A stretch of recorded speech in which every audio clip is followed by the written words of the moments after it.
case 2. Everybody take a drink, whether you're sober October or not. By the end of this, I bet you're going to wish you weren't.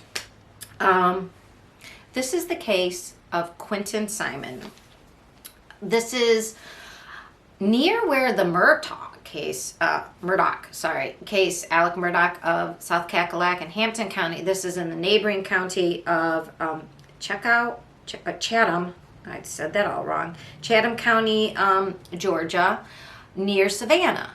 So a little bit south of where Alex works his magic. Quinton is 20 months old. He has a 3-year-old brother named Zane. They live with their grandparents. In fact, their grandparents, Billy Joe Howell and Thomas Howell, have custody of them. The thing is, though, Billy Joel's daughter, whose name is her babysitter was calling her Leilani. It's spelled Lellani. Leilani. I would say I guess Leilani. Leilani has the last name Simon. I don't know why it's different than her parents. She must have maybe been married before. And the dad of this baby, of Quinton Simon, the father is Daniel, or as the babysitter called him, Danny Youngkin. All right, so Danny, according to the babysitter Ashley, who did, I saw this all on Ickadmel. If you know, you know. Go see his channel. It's at little I-C, capital K, I think it's capital E, little d, it might be both little K's, and then capital M-E-L, Ickadmel, all together.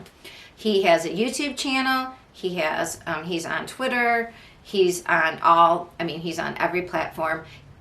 He's a great follow because when he talks about true crime, he tries to highlight cases that not everybody is talking about.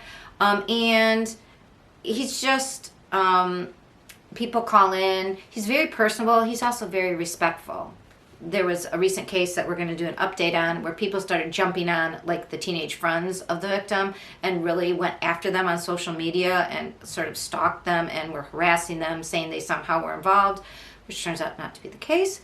Ickadmel was like, he doesn't do that. He's having a good time, but he's informing people, but he's also very respectful. He's a great follow. And he also does car chases sometimes. So it's not just, and he does long streams. He's great with technology, unlike myself. So he'll always have pictures, and he has live streams that have other things going on. He does commentary on them. He's a great follow. Anyways, he was talking about this Ashley, the babysitter, had been all over TikTok having these streams because she was upset because the grandma ended up like trying to blame her. And she was saying, look, this is what happened. I get a call saying they're not coming in the morning. This is October 8th, I believe. Let me make sure. I'm sorry, this is October 5th. This all happens. Let me just back up a little second on the timeline. So the grandma and grandpa have custody, but mom and dad are living with the 2 little boys. They're all living on grandma and grandpa's property. September 7th, that was also a Wednesday, there's a call made to law enforcement of a disturbance. And there's a family fight and between the grandma and the mom. Police are called. There's a domestic disturbance. By September 8th, grandma's calling the police and saying, I want the mom and dad, I want them out of here. They're causing trouble. They're wrecking the place. They don't seem to have left, though, or if they left, they came back. By October 5th, the babysitter, Ashley, claims, and she goes, Ellie has all the phones. So they have all these texts, right? She says, look, at 5:29 in the morning, Danny, the dad, texts her and says, yeah, you're not going to need to watch the boys today. You know, it happens when you babysit. People stay home. They don't want the babysitter. At 9 a.m., the dad texts back and says, do you know where Quinton is? And she was like, what Quinton? Because he was missing. Okay. So then apparently she went over to the house like, what is happening? We got to look for him. Then, after she goes over there at 9:42, a 911 call is made. Now, the mom made the 911 call, and the police have said they're not releasing it because they don't want to hurt the investigation. So, and by 2:30, law enforcement cleared the dad, saying that the father, Danny, is not involved. They still can't, and they hadn't found the little boy. That was last Wednesday. Since that time, 40 FBI agents are helping out the Chatham County Sheriff's Office. 40 agents and personnel. So the FBI, they're all over this. They have digital people going over it. They have all the phones. They've been in the house. Now, yesterday, apparently, they drained a pool. I don't know if it was a pond. It said they drained a pool. And there was also, it looked like water was being shot into. I don't know if they were then refilling the pool. But the fire department was there. So stuff went on in the backyard there yesterday. No more news about it. It says, look at me. The family has been heard fighting loudly. Oh yeah, and it was caught on the news because of the missing baby. The news is out looking, you know how they stand in front of the house when they're making a story, and you could hear screaming coming from inside the house. So what can we learn from this? Okay, I am sure we will hear a lot more about this. And I did see this over the weekend on Twitter. I don't always report right away. I mean, I waited to see how it was going to develop, because a lot of missing children, kids, they like a different, you see just like find this missing child, and then in the next day or two, this child, they were with a relative, they were found. But this, no. And the babysitter was saying things like, when the grandma had him, everything was fine, but the mom, they would send him dirty. She would have to text the grandma, who was like her friend, and she was saying, look, the kids, they don't have clothes, they're disgusting, they need a bath, I need, they don't have any food. And she said she would be paid sometimes, and then after she was paid on PayPal, they'd be like, oh, hey, could we borrow $30 because of something? So it's a little crazy. And then Ikadmel yesterday was live streaming about this, and wow.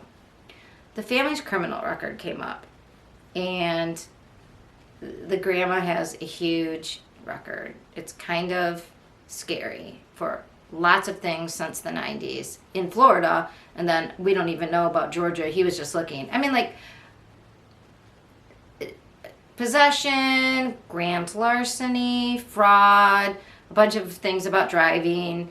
That tends to be, basically just not following any rules of society. But the whole, I don't know.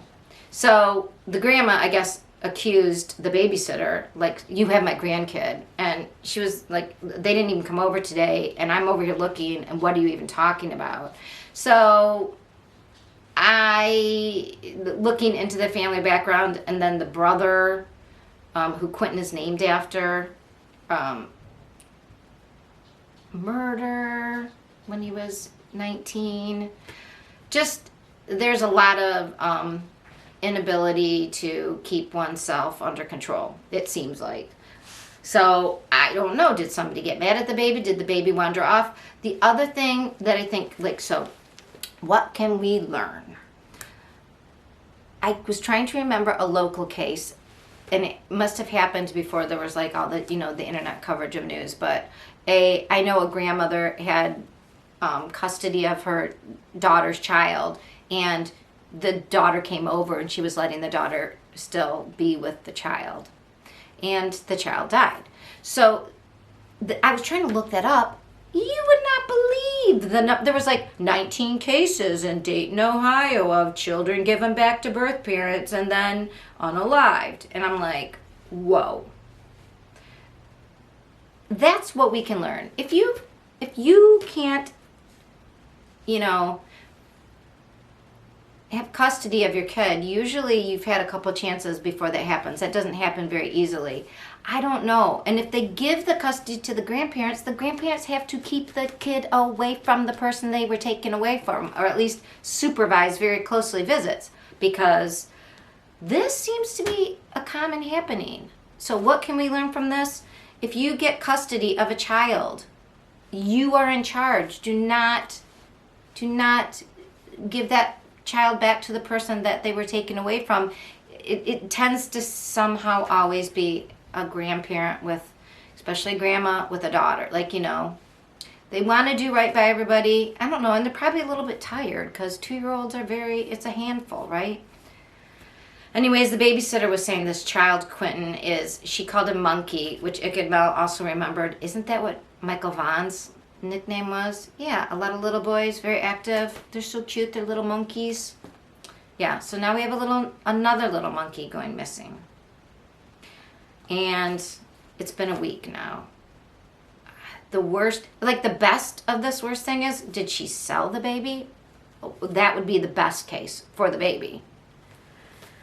I don't know. It seems like something else happened. And I don't know why the father texted, if that was even correct, if that was who texted saying the baby wouldn't come. So that is what we know so far. I'm sure we will hear more about this second case about Quinton. Little Quinton Simon, 20 months old, really cute baby. Let's hope he's safe.